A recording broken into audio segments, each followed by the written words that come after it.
Ayun, mega love shoutout po sa inyong lahat, Luzon, Visayas at Mindanao. Magandang umaga, magandang gabi, magandang hapon, magandang tanghali kung saan man po kayo ngayon, lalong-lalo na sa mga kababayan natin dyan, mga Iskonians, Manilenyo, at sa mga Iskonians at Manilenyo na nasa ibang bansa, yung mga OFW dyan. Maraming salamat sa inyong lahat sa walang sawang pagsuporta dito sa ating YouTube channel at sa lahat na mga hindi pa nakapag-subscribe, huwag kalimutan mag-like, mag-share, mag-subscribe dito sa ating vlog. So ngayon po, yung vlog po natin ay patungkol po dito sa sinasabi ni Hani Lacuna na ito po'y literal na paninira na po talaga.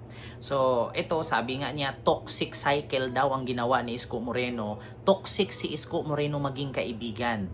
Alam niyo kung bakit? Kasi ganito po kasi ang sabi niya. Hindi naman daw po bago kay Hani Lacuna yung ginawa ni Isko.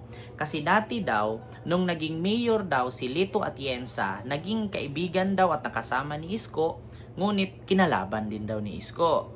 Tapos si Alfredo Lim, na kasama ni Isko at naging mayor, kinalaban daw ni Isko, ganun din ang ginawa niya kay Erap. O si Erap, si Isko pa daw ang nagdala, tas ending, hindi niya nagustuhan si Erap, kinalaban daw ni Isko. Tapos ngayon naman daw, ang ginawa daw ni Isko, kay Hani Lacuna, tinuring daw siyang pamilya ni Hani Lacuna at ng mga Lacuna, tas ngayon kinalaban daw sila. So toxic cycle daw ang ginagawa ni Isko. So ito po, panoorin yung video ha, si Hani Lacuna ang nagsalita, kayo na lang pong humusga at reaction na natin. Ayan po. Na hindi masisira yung friendship niyo? Siguro, maaari. Kung naging truthful po siguro siya na, ate, pag hindi ako sinuwerte, baka naman pwede akong bumalik. Siguro naman po, di ba? Magkakapatid po kami. Pero again, it was very clear to us from the start na hindi na po siya babalik eh. So, hindi naman po kami ibang tao. We are not what you call yung mga politiko na we consider ourselves family. Kaya nga po, parang, hello, lahat na inaway mo. Yung dati pong mayor, konsyal pa siya, si Mayor Lito Atienza, kakampi niya ng una, inaway niya, naging kalaban niya. Mayor Lim, vice mayor siya. Kakampi niya nung una, nung hindi siya napagbigyan na tumakbo, kinalaban niya. Tapos si Mayor Erap, kakampi niya, siya pang nagdala kay Mayor Erap to run as mayor in the city of Manila. Nung hindi siya napagbigyan na tumakbo na mayor, inaway niya. So, it has been a cycle. A very toxic cycle for him. Pati ba naman kami, nakakampi mo, kapamilya mo, we consider ourselves way beyond politics ang relationship namin. Pati kami, anong ginawa namin sa iyo? So, yun na. Yun. Mga kababayan, Luzon, Visayas at Mindanao, Manilenyo, Iskonians.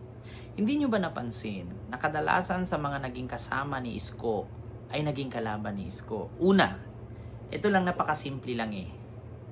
Si Isko kasi, yun yung politiko na nakilala ko at nakitaan ko na kapag ang kasama niya toxic na, ayaw niyang malason.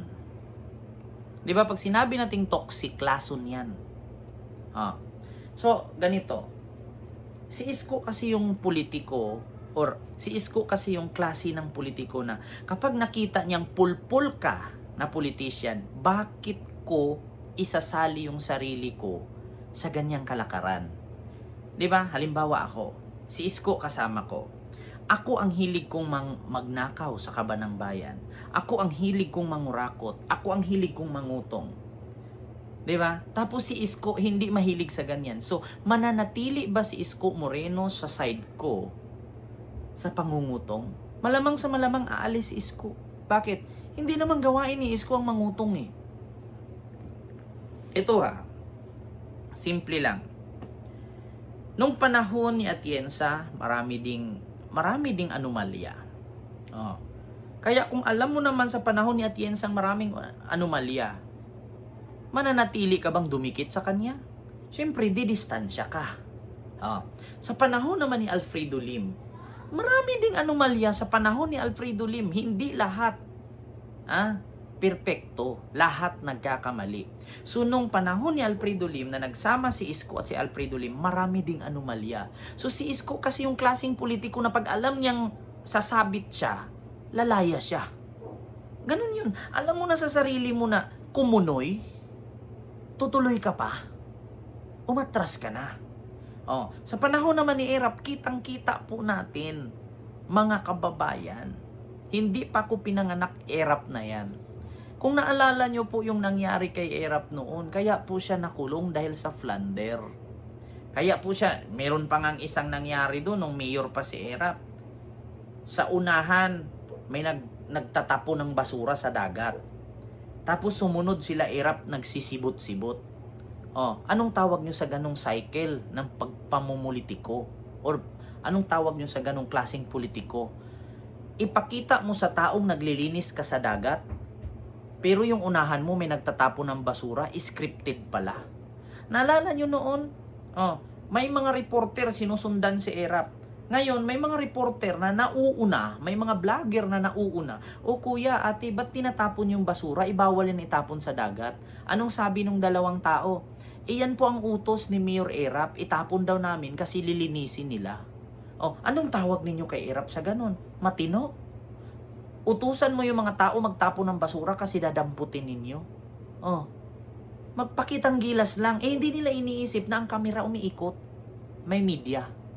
Doon pa lang nabubutasan sila. O so kung ngayon, butas na siya, sa tingin nyo si Isko didikit pa. Speaking of Leto Atienza, Alfredo Lim, Erap, may mga anomalya yun. Kaya si Isko tumiwalag sa grupo nilang tatlo. Ngayon kay Hani Lacuna naman, bakit nga ba si Isko kinalaban sila Hani Lacuna? Simple lang. Kasi tinanong din ni Hani Lacuna yan, ano bang rason? Ano ba ang dahilan kung bakit babalik siya? Kailangan pa bang itanong yan, Mayor Hani Lacuna, kung bakit babalik si Isko? At anong dahilan kung bakit tumakbo siyang mayor? Simple lang. Ano ang mga inumpisihan ni Isko na hindi mo tinuloy? Una, tignan mo yung mga pabahay ni Isko. O doon tayo, napatayo. Ang problema, anong nangyari sa mga pabahay? Yung mga landscape sa Baseco, ginawa ni Isko yun village.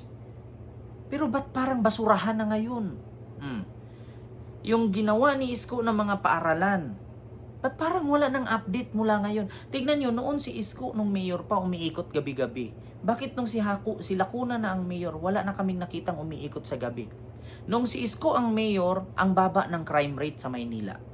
Nung si Lacuna na ang mayor, putang ina, ang taas ng crime rate, nakakatakot na lumabas sa gabi. Ang dami ng adik, ang daming snatcher, ang daming basagulero, ang dami ng mga tambay sa kanto na kapag dumaan ka, pagtitripan ka. Dati si Isko, alas 10 pa lang ng gabi, wala na nakikitang nakahubad. Lahat nasa loob na ng bahay. Dati si Isko, kapag may nakita na alas 10 ng gabi may mga estudyante pa, dinadampot ng DSWD, mga pulis, hinahatid sa kanilang bahay yung mga estudyante. Pero ngayon, puki ng ina, alas 2, alas 3 madaling araw, ang dami kong estudyanteng nakikita. Nagliligaliw. Hindi ko alam kung papasok pa ba sa paaralan or uuwi pa lang galing sa paaralan na madaling araw.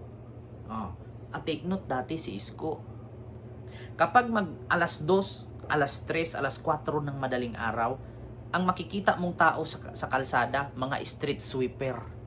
Yung mga nagwawali sa daan, mga naglilinis. Ngayon, puki ng ina. Pagdilat mo, paggising mo, labas ka sa kanto, alas 2 ng madaling araw, alas 3, makikita mo puro adik, puro tambay. Nakakatakot na nga lumabas kasi baka pagtripan ka. Minsan nakikita mo nag-iinuman sa kanto. Ngayon, natatakot kang umuwi kapag lalo na pag call center ang trabaho mo or panggabi ka, diba? Natatakot kang umuwi, mag-antay ka na lang umumaga. Bakit? Kasi pag umuwi ka ng madaling araw, nas nakita mong may nag-inuman sa kanto, anong gagawin ng mga nag-inuman? Tawagin ka, tol, tagay ka muna. Pag hindi ka tumagay, basag tong baso sa'yo. Ganyan ang mangyayari. Nung panahon ni Isko, wala kang makitang ganyan. Pero nung panahon ni Lacuna, ganyan. Kaya ngayon tatanungin mo, Lacuna, bakit lahat ng mga nakakasama ni Isko kinakalaban niya? Kasi puro pulpul, isa ka na. Diba? Yun yung sagot kung bakit si Isko bumalik. Tapos ngayon sasabihin mo, toxic cycle ang ginawa ni Isko. Lahat ng naging kasama niya sa politika, kinakalaban niya. Kung ikaw ba naman, magkasama kami dalawa ni Isko. Ako, mayor, siya vice. Tas ako na mayor, drug protector. Dragon.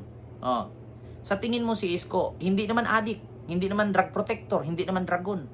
Sa tingin mo, natili si Isko sa poder ko, talagang lalayo siya sa akin. Bakit? Addict ako, siya hindi. Si Isko kasi yung klase ng politician na ayaw niyang masabit. Kasi nangyari na yan sa buhay ni Isko noon na minsan na siyang naaresto. Ayaw niya na makita ng iba ang nangyari sa kanya. Gusto niyang linisin, gusto niyang bumawi. Tandaan mo si Isko, may anak yan. Ayaw ni Isko na kung ano man ang ginawa niya noon na pagkakamali, masundan ng anak niya. Kaya pinakita niya not only for his family, sa kanyang mga anak, but also sa Maynila. Ganitong klaseng politiko or ganitong klaseng mayor ang gusto naming iboto. Bakit?